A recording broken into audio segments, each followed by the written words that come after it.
Hey guys, Shor কি অবস্থা? Hope everyone is doing okay.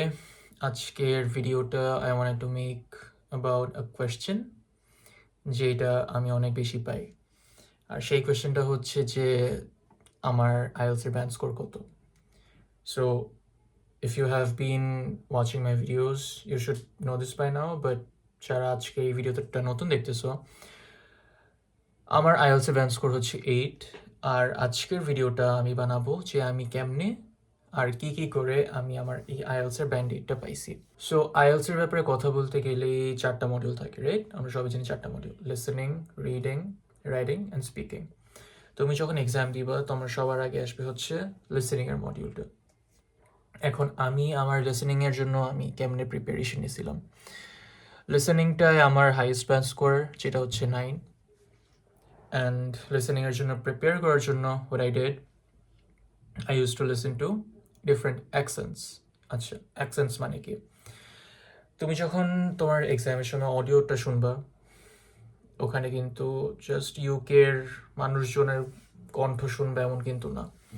তোমাকে কেনেডিয়ান দিতে পারে, তোমাকে অস্ট্রেলিয়ান দিতে পারে, তোমাকে মানে there are going to be audio recordings from different speakers from around the world. So you have to make sure যে তুমি সবার অ্যাকসেন্টসগুলো বুঝতেছো। আরও একটা জায়গা যেখানে মানুষজন ভুল করে লিসেনিংয়ে, সেটা হচ্ছে স্পেলিং মিস্টেক্স। এখন আমিও স্পেলিং মিস্টেক্স করতাম। স্পেলিং মিস্টেক্স কেমন? এটার মানে কি আমি ইংলিশ পারি না? It's not that. আমি বলি, অনেক সময় কিন্তু তোমাকে বলবে যে স্পিকারটা কি বলছে ওটা তুমি লিখো, ঠিক আছে? এখন তুমি শুনে জিনিসটা লিখলা, কিন্তু সে যে ওয়ার্ডটা বলতেছে অ্যান্ড তোমার স্পেলিংটা নাও মিলতে পারে। So what's important here is you have to be patient. সে যখন একটা ওয়ার্ড বলবে বা একটা কথা বলবে বা কারো নাম বলবে, তার ঠিক পরেই সে কিন্তু উচ্চারণ করবে বা স্পেল আউট করবে যে এইভাবে করে হচ্ছে আমার নামটা স্পেল হয়। সো ওই স্পেলিংটা শুনবা, শোনার পরে এটা লিখবা। আমি এই জায়গাটা অনেক বেশি ভুল করতাম, কারণ আমি একটা অ্যান্সার শোনার সাথে সাথে লিখে ফেলতাম, পরে আমি রিয়েলাইজ করতাম যে আমার অ্যান্সারটা ভুল। So I worked on this area. I learn to be patient থাকতে হবে। Being patient is very important. আরও একটা জায়গা যেখানে people have to get better, সেটা হচ্ছে তুমি জাস্ট অডিও শুনতেছো, এইটায় কিন্তু হবে না। ইউ হ্যাভ টু, আমি যখন দিচ্ছিলাম তখন কি ছিল, পেপার বেস ছিল, এখন তার পেপার বেস নাই যেহেতু। সো আমি কি করতাম, প্রিন্ট আউট নিতাম, প্রিন্ট আউটস নিয়ে I used to listen to the conversation and সাথে সাথে হচ্ছে আমি ফলো করতাম যে আচ্ছা এটা হচ্ছে এখানে এটা বলছে, এটা হচ্ছে এখানে এটা বলছে। সো অ্যান্সার অ্যান্ড কোয়েশ্চেন আমার অলওয়েজ ফলো করতে পারতাম, তাইলে কি আমার অ্যাবিলিটিটা ইমপ্রুভ হইতো, যে আমি কনভারসেশনস ফলো করতে পারতেছি, কে কি বলতেছে, কার অ্যান্সার কি, কোন জায়গাটার অ্যান্সার কি বসবে, আমি এসব কিছু ঠিক মতো বলতে পারতাম। মুভিং টু রিডিং, আমি যদি রিডিংয়ের কথা বলতে চাই, আই উড সে রিডিংটা was pretty easy for me. কীভাবে ইজি বানাইছিলাম আমি? আমার I had to improve my reading skills. এখন তুমি নিজের আস করতেছো রিডিং স্কিলস কেমনি ইমপ্রুভ করবো। আমি বলি, you have to focus on 3 things: skimming, scanning আর ইনক্রিজিং ইউর স্পিড রিডিং। এখন কোনটার মানে কি?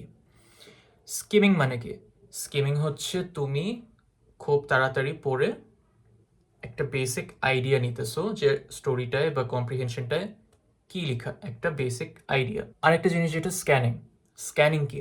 স্ক্যানিং হচ্ছে তুমি বেসিকলি কম্প্রিহেনশনটা আগে না পড়ে তুমি হচ্ছে কোয়েশ্চেনটা পড়তেছো। কোয়েশ্চেনটা পড়লে তোমার মাথায় অলরেডি তোমার অ্যান্সারটা কেমন হবে তুমি ওটা খোঁজা শুরু করলা। খুঁজতে খুঁজতে স্ক্যান করতে করতে তুমি যখন কিওয়ার্ডটা পেয়ে গেলো, সাথে সাথে তোমার অ্যান্সারটা বের হয়ে গেল। এটা হচ্ছে স্ক্যানিং। আর speed reading, I think it's pretty obvious. তোমার রিডিংয়ের স্পিডটা বেসিকলি বাড়ানো, তাহলে কি হবে? তোমার অ্যান্সার্স খুঁজতে অনেক বেশি ইজি হবে, অনেক বেশি ফাস্ট হবে। আমি আমার ভোক্যাবুলারির পিছনে বেশ এফোর্ট দিছিলাম। এখন ভোক্যাবুলারি মানে কি? ভোক্যাবুলারি বেসিকলি মিনস তোমার ওয়ার্ড রেঞ্জটা কত দূর, তুমি কতগুলি ওয়ার্ড জানো, ঠিক আছে? তুমি যত বেশি ওয়ার্ডস জানবা তত কি তোমার হচ্ছে, সাপোজ তোমাকে একটা কিছু দিল, এটা যে এইটার অ্যান্সার এইটা, তুমি এটা শুনলা কিন্তু তুমি বুঝতে পারতেছো না যে এটার মানেটা কি। সো তোমার কিন্তু কনটেক্সটটা ক্লিয়ার হবে না, তোমার কিন্তু কনফিউশন থেকে যাবে, তাই না? সো এইটা আমি করছি। I learn how to skim, how to scan and how to increase my reading speed আরেকটা যেটা করছি সেটা হচ্ছে ভোক্যাবুলারি এক্সটেন্ড করছি। Hopefully that's clear. রাইটিংয়ে সবার আগে আমার যেটা the elephant in the room, আগে আমার সময় আমি যখন দিছিলাম তখন পেন অ্যান্ড পেপারে ছিল। এখন যেহেতু পেন অ্যান্ড পেপারে হচ্ছে না, what we have to focus on is আমরা পেন অ্যান্ড পেপার থেকে শিফট করে কম্পিউটার বেসডে কেমনে আসবো। আচ্ছা, একটা জিনিস তোমাদেরকে বলে দিই, even if you guys are giving the computer based exam, তোমাদেরকে কিন্তু স্টিল হাতে কলমে একটা পেপার দিবে, একটা পেন দিবে বা পেন্সিল দিবে, যাই হোক না কেন তোমাদেরকে কিছু একটা দিবে। সো ওখানে you have to write down your ideas. কারণ তোমার কাছে যখন পেপার বেসডে ছিল তখন কিন্তু তুমি হাতে কলমে লিখতে পারতেছো, কিন্তু কম্পিউটার বেসডে কেমনে লিখবা? একটা রাফ, আমরা করি না একটা রাফ স্কেচ যে আমার স্টোরিটা বেসিক্যালি এমনি এমনি হবে, দ্য স্ট্রাকচার আর কি। সো তুমি ওই পেন অ্যান্ড পেপারে তোমার স্ট্রাকচারটা লিখে রাখবা, তাইলে তুমি যখন অ্যাকচুয়ালি লেখা শুরু করবা, মানে প্ল্যানিংটা করে যখন অ্যাকচুয়ালি লেখা শুরু করবা, তখন কিন্তু তোমার লিখতে অনেক বেশি ইজি হবে, কারণ জিনিসগুলো অলরেডি প্ল্যান দিয়ে আরেকটা কথা মনে পড়লো, তোমাদের কিন্তু ফিক্সড কয়েকটা স্ট্রাকচার্স থাকবে রাইটিং টাস্ক 1, রাইটিং টাস্ক 2তে। ওই দুইটা তোমরা ফলো করবা। If you guys don't know about the structures, আমাকে কমেন্ট করে বইলো, আমি তাহলে নেক্সট ভিডিওটা বানাবো তোমাদের আইএলস রাইটিংয়ের উপরে, যেন তোমাদের জন্য থিংস আর ইজিয়ার। আচ্ছা, রাইটিংয়ের জন্য আরও একটা জিনিস যেটা, ইটস নট অ্যাবাউট তুমি কত ওয়ার্ডস জানো, কত ভারী ভারী সেন্টেন্সেস লিখতেছো, কত কমপ্লিকেটেড বানাইতেছো। ইটস অ্যাবাউট তুমি ঠিক মতো টেন্সেস ইউজ করতে পারতেছো নাকি, past tense, present tense, future tense এইসব ইউজ করতে পারতেছো নাকি, তোমার ওয়ার্ডসগুলো ঠিক মতো কানেক্ট হইতেছে নাকি, তোমার পাংচুয়েশন ঠিক আছে নাকি, তোমার গ্রামার ঠিক আছে নাকি, অ্যান্ড অফকোর্স তোমার স্পেলিংস ঠিক আছে নাকি, এইসব ম্যাটার করে। ইট ডাজন্ট ম্যাটার যে তুমি কত কমপ্লেক্স কী বানাইলা, বা আরেকটা জিনিস যেটা, সিনোনিমস ইউজ করবা, ইডিয়ামস অ্যান্ড ফ্রেজেস ইউজ করবা, এই সবগুলোর উপরে আমার ভিডিওস আছে। সো প্লিজ গাইজ এটার উপরে একটু কেয়ার দিও। লাস্ট অফ অল, এখন যেহেতু কম্পিউটার বেসডে, আগে কি, আগে যদি পেপার বেস থাকতো তখন আমি বলতাম যে তোমার লেখার স্পিডটাকে বাড়াও। এখন যেহেতু কম্পিউটার বেসডে তোমাদের লিখতে হইতেছে, আই উড সে তোমাদের টাইপিং স্পিডটা বাড়াও। সো টাইপিং স্পিড বাড়ানোর জন্য কি করতে পারবা তোমরা বেসিকলি নোটসে লিখতে পারো, জাস্ট ফর প্র্যাকটিসিং। আর একটা কী করতে পারো, অনেক ওয়েবসাইটস আছে যেখানে তোমাদের টাইপিং স্পিড বাড়ানোর জন্য they have exercises and all, তোমরা ওইগুলোতে যে একটু দেখতে পারো। বাট মোস্ট ইম্পর্টেন্টলি তোমাদের টাইপিং স্পিডটা প্লিজ বাড়াও। Me personally I was a very slow writer, আমি খুব আস্তে ধীরে লিখতাম। সো এই হ্যাবিটটা আমার বাদ দিতে অনেক কষ্ট হয়েছে, and I had to work very hard. Writing is very tough guys, so please pay attention. আরও একটা জিনিস যেটা, তোমরা যখন লিখবা প্লিজ মেক শিওর তোমরা একটা টাইমার দিয়ে লিখতেছো, তাহলে কি তোমাদের কিন্তু অ্যাকচুয়াল এক্সামের মতো একটা সিনারিও হয়ে গেল। সো তুমি জিনিসটাতে ইউজ টু হয়ে যাচ্ছ, তাই না? একটা প্রেশার থাকলো, এই প্রেশারটা কিন্তু ভেরি ইম্পর্টেন্ট। এখন আমি স্পিকিং কেমনে প্র্যাকটিস করছিলাম, with my friends, with my family, with my colleagues. আমার একটু একটা অ্যাডভান্টেজ ছিল, আমার ইংলিশ মিডিয়ামের ব্যাকগ্রাউন্ড, আমি ক্যানাডাতে থাকছি।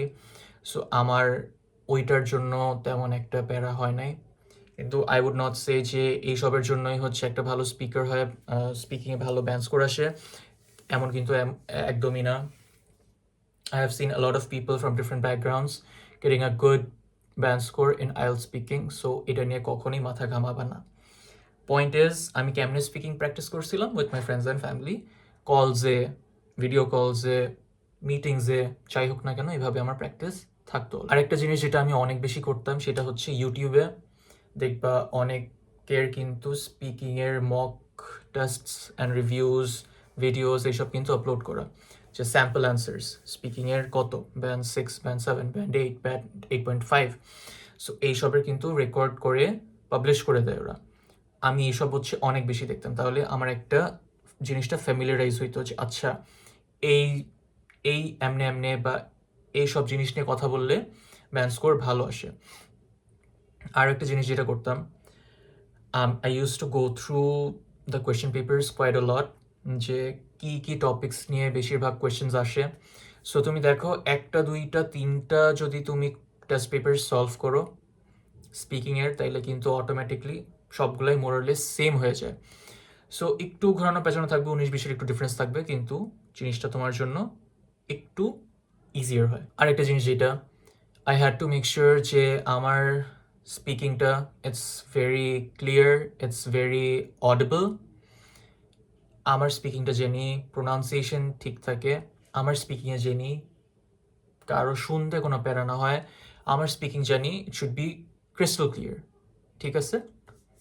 এখন 4টা মডিউল নিয়ে কথা বললাম, এখন আমি যেতে চাই কয়েকটা জেনারেল টিপসে, যেটা আমি সবাইকে দিব। First step I would say is, তুমি টেস্ট পেপারের কোনো বই কিনবা না, তুমি প্রিন্ট করবা না, আচ্ছা ওকে ফাইন, কিন্তু অ্যাটলিস্ট কয়েকটা ইউটিউবেও হইলেও কয়েকটা টেস্ট দাও, ওয়েবসাইটসে হইলেও কয়েকটা টেস্ট দাও। একটু টাইম কইরো নিজেকে, টাইমিং রেখে একটু প্রেশার বানায় তারপরেই হচ্ছে টেস্টগুলো দিও। তাহলে কি হবে, তোমার অ্যাকচুয়াল সিনারিওটা তুমি বুঝতে পারবা, তোমার ক্যাপাবিলিটিটা তুমি বুঝতে পারবা, তোমার কতক্ষণ লাগতেছে, কোন জায়গাটা তুমি আটকাইতেছো, এইসব জিনিসগুলো তুমি হচ্ছে বুঝতে পারবা। এইসব যদি তুমি না করো, তুমি যদি মনে করো আচ্ছা কি হবে, কিছু একটা এক্সামের দিন দেখা যাবে, তুমি কিন্তু একটা বাস খাবা। You have to remember that. Tip number 2 I would say is, তুমি কি কি ভুল করছো, তুমি যে কোয়েশ্চেন পেপারগুলো সলভ করে কি ফালাই দিবা না, চেক করবা কোন জায়গাগুলো ঠিক হয়েছে, কোন জায়গাগুলো ইজি, কোন জায়গাগুলো তুমি একটু আটকাইছো, কোন জায়গাগুলো তোমার জন্য কনফিউজিং লাগছে। আমি এইসব করতাম, করে চেক করতাম যে আমার উইকনেসেস কই কই, আমার স্ট্রেংথস কই কই, আমি আটকাইছি কই কই, আমার সবচেয়ে বেশি টাইম লাগছে কই কই। সো এই সব জায়গাগুলো দেখবা। স্ট্রেংথস, হ্যাঁ you can work on your strengths, but I would say strength থেকে বেশি তোমার উইকনেসেসের উপর বেশি একটু ফোকাস করো, তাইলে তোমার উইকনেসগুলোও হচ্ছে আর একটু ফাউন্ডেশনটা স্ট্রং হবে। ঠিক আছে? যেখানে যেখানে ভুল করছো সেখানে সেখানে যে আরও ভালো মতো একটু দেখবা। ইফ ইউর সামওয়ান যে সামনে এক্সামটা দিতেছো, best of luck to you guys. Please আমাকে কমেন্ট করে বইলো তোমরা কি স্কোর পাইছো, and if my video help you guys, please একটু শো মি সাম লাভ, একটু সাবস্ক্রাইব করো, it would mean so much. Anyways, that was all for today's IELTS session. Thank you guys. See ya.